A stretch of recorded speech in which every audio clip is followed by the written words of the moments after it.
you know that you're at risk because someone else in the family, your mom or your dad, has the condition. In a minority of cases, in about 10% of the cases, there can be a de novo mutation, and what that means is you might be the first person in your family with that disease. But it's still a genetic disease, and that means that once you have that gene, you can then pass that gene on to your children. Mm-hmm. Does this pardon me, does this affect both men and women? Is there a preponderance, or since it is genetic, does it? I guess it can be passed on to both pretty freely, right? Yeah, so that's a great question. So autosomal, that means that it affects both men and women equally, that it's passed on strictly on the basis of that selection, as opposed to X-linked, where maybe only the men would be affected. But this affects men and women equally, and it's a dominant mutation, which means you only need to have one copy of the disease-causing allele to have the disease yourself. How early does this manifest itself in the body? Does it come early? Is it detected early? Can it be detected late? Can it manifest later? How soon does this crop up? Yeah, so we know that this disease is present at birth, and sometimes, especially in children who are affected, we can pick up the cysts even in utero or at a very early age. But more typically, patients don't have symptoms until they're in their young adult years, and then they may start to develop flank pain or back pain, or may have an episode of blood in the urine, or may have early onset high blood pressure. And those might be some of the signs that the kidney cysts are getting larger, that the kidneys are getting larger, and might be the first symptoms of the disease.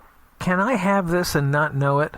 It's possible that you have it and not know it, but unlikely. It is a genetic disease, so it's about 1 in 1,000 to 1 in 400 people will have this condition. So mostly it is a disease that we want people to be aware of. If their family members are affected, we want them to realize that they may be affected themselves. Mm-hmm.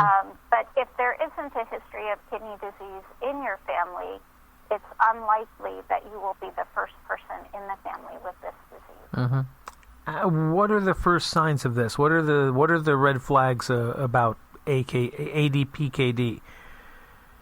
So I'm going to speak more generally. The red flags for any kind of kidney disease would be early onset or early development of high blood pressure.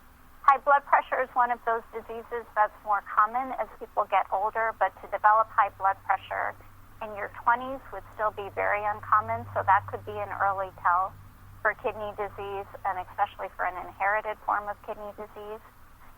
Developing blood in the urine or developing sudden or acute flank pain or back pain is really then much more likely in a cystic form of kidney disease like ADPKD, because as those cysts are getting bigger, there are complications related to those cysts in the kidneys. Mm-hmm.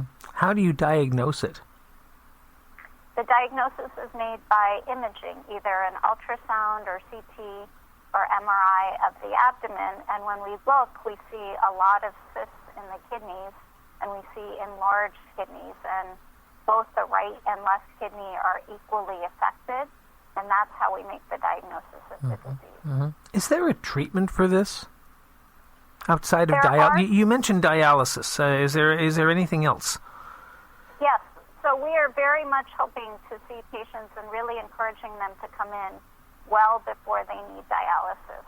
There are management strategies which can really change the disease outcome. And so really the message today is to have a high degree of awareness that this disease is there, and to come and talk to your doctor about whether this is a potential disease that you may have, and then what those management strategies are for the disease. But the management is individual based on each person's risk of developing kidney failure themselves. Mm-hmm. Is this disease fatal? Kidney disease, kidney failure is fatal if untreated. So this is the reason why there is a renal replacement therapy. People can choose to go on dialysis, or if they have a donor or can go on the waiting list for a transplant, they can get a kidney transplant and stay alive even if their kidneys have failed.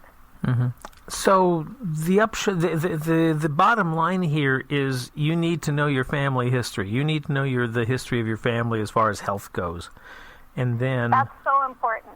Yeah. And I think particularly as we're moving towards an era of precision medicine, it's very, very important to know your family history, to know what the potential risks are for disease, and to really share that information with your doctor so you can get the best care possible. Mm-hmm.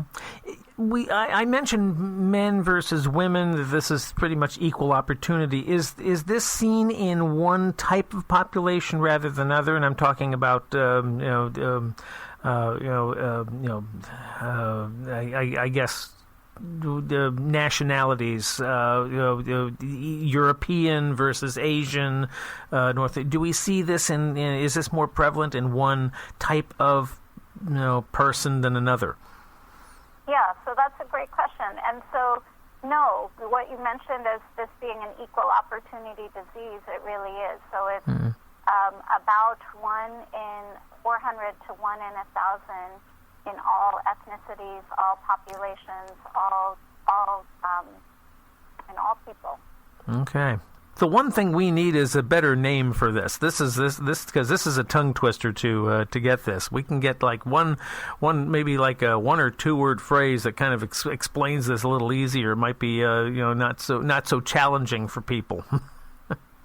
Yeah, well, so we typically use the shorthand. It is AD-PKD, but we use the shorthand of PKD, and really encourage people who want more information to go to PKDinfo.com, which is a website that has a lot of great information about what the disease is and what the risks of the disease are. PKDinfo.com, is that right?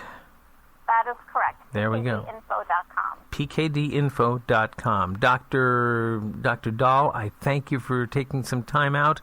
Thanks so much, Ken. Dr. Neera Dahl is a nephrologist, and she was here on behalf of Otsuka America Pharmaceutical Incorporated. And that will do it for this edition of Conversation Collage. We thank you for listening. Remember our Facebook page, Conversation Collage Podcast, and also Instagram under the same title there. And we're coming up on the holidays, aren't we, as we record this? Well, we'll have our, I guess, Christmas show coming up next time. So be listening for that. Certainly would appreciate it. And thank you for listening now. That is 30 for this edition of Conversation Collage. Ken Johannesson, be good to yourself.